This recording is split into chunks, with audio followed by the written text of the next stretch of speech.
Sino nga ba ang mas mayaman at mas mapera, si Alden Richards o si Arjo Ataide? Sa video na ito, aalamin natin ang kanilang buhay, career, negosyo at net worth para makita kung sino talaga ang mas nakakaangat sa kanilang dalawa.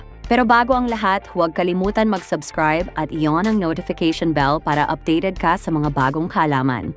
Si Alden Richards ay lumaki sa Santa Rosa, Laguna. Simple lamang ang kanyang pinagmulan at tulad ng maraming kabataan, pangarap niya maging artista. Ilang beses siyang sumubok sa mga auditions at bagamat ilang beses din siyang nabigo, hindi siya sumuko. Noong 2011 nakuha niya ang kanyang unang malaking break sa teleseryeng Alakdanan ng GMA Network. Doon nagsimulang mapansin ang kanyang karisma at acting potential. Si Arjo Ataide naman ay ipinanganak sa pamilyang artista. Anak siya ng veteranang aktres na si Sylvia Sanchez, kaya't bata pa lang ay exposed na siya sa mundo ng kamera.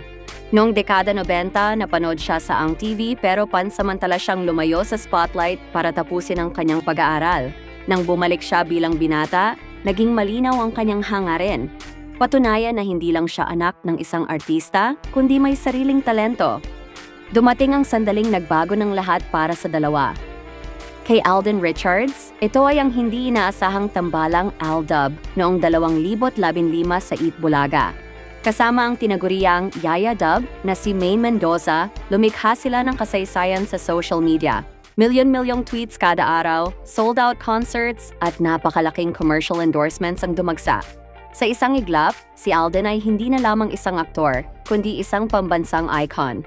Si Arjo Ataide naman, unang lumabas ang kanyang kinang sa pagganap bilang kontrabida.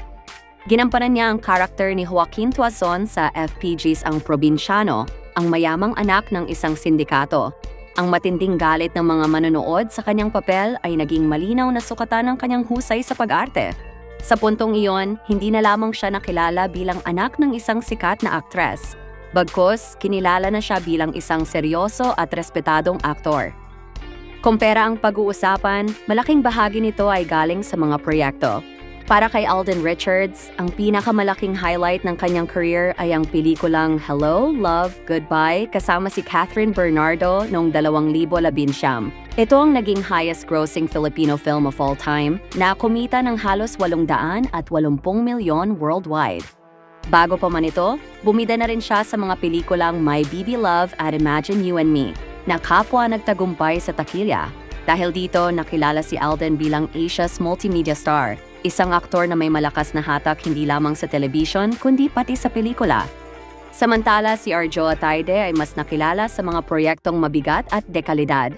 Siya ang bumida sa Bagman, isang political crime drama na nagbigay sa kanya ng international recognition. Noong 2023, pinangunahan niya din ang pelikulang Topak na nagbigay sa kanya ng Best Actor Award mula sa FAMAS. Hindi man kasing laki ng kita ng mga pelikula ni Alden ang kanyang mga proyekto, ngunit ang prestihiyo at kredibilidad na naidulot nito ay nagsilbing malaking puhunan sa kanyang career. Habang nanatili si Alden Richards sa entertainment industry, sa pag-arte, pag-host, pag-produce at endorsements, si Arjo Ataide naman ay tumawid sa ibang mundo, ang politika. Noong 2022, kumandidato siya at nanalong congressman ng Quezon City, unang distrito. Mula noon, hinati niya ang kanyang panahon sa serbisyo publiko at sa kanyang acting projects. Isang malaking hakbang ito na nagbigay sa kanya ng bagong plataporma para maglingkod at kumita. Kung negosyo naman ang pag-uusapan, isa si Alden sa mga artistang hindi nagpatali lamang sa isang source of income. May-ari siya ng Concha's Garden Cafe, isang chain ng restaurants na may 4 na branches. Siya rin ay isang franchisee ng McDonald's Binyan, Laguna, isang negosyo na siguradong tuloy-tuloy ang kita. Itinatag din niya ang Myriad Entertainment Corporation, isang production company na tumutulong mag-produce ng concerts at pelikula. Sa madaling salita, hindi lang sa kamera umaasa si Alden, meron siyang matibay na pundasyon sa negosyo. Hindi rin pahuhuli si Arjo sa pagnenegosyo. Noong 2024, inilunsad niya ang Inasal Republic, Tatak Ilonggo, isang fast-rising food business na nagbukas sa Quezon City at Antipolo. Sa likod ng kanyang political career, pinasok niya ang negosyo para magkaroon ng dagdag na mapagkukunan ng kita. Bukod dito, bilang congressman, tumatanggap siya ng regular na sahod at allowances. Kung parangal ang pag-uusapan, parehong hindi nagpahuli ang dalawa. Si Alden Richards ay tumanggap ng mga prestihiyosong award tulad ng Seoul International Drama Award, mga parangal mula sa FAMAS, PMPC Star Awards at kinilala rin bilang Box Office King noong 2024. Si Arjo Ataide naman ay ilang beses na tinanghal na Best Actor at Best Supporting Actor ng PMPC. Nakuha niya ang Asian Academy Creative Award para sa Bagman at kinilala ring Best Actor ng FAMAS para sa pelikulang Tapak. Parehong may bigat ang kanilang mga parangal. Ang isa ay patunay ng kasikatan at ang isa na may patunay ng husay. Maliban sa kanilang negosyo at proyekto, may iba pa silang pinagkukunan ng yaman. Si Alden Richards ay isa sa pinakasikat na celebrity endorser sa bansa.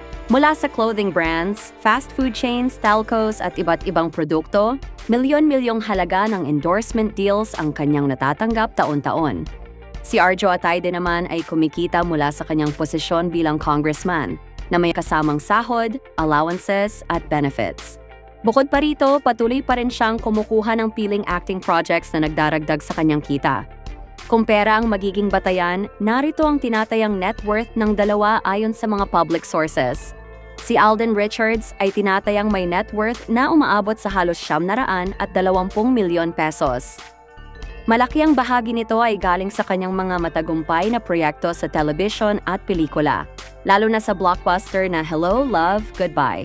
Bukod sa kanyang kita sa showbiz, meron din siyang mga endorsements na halos hindi mabilang, mula sa pagkain, inumin, cosmetics, telcos hanggang real estate.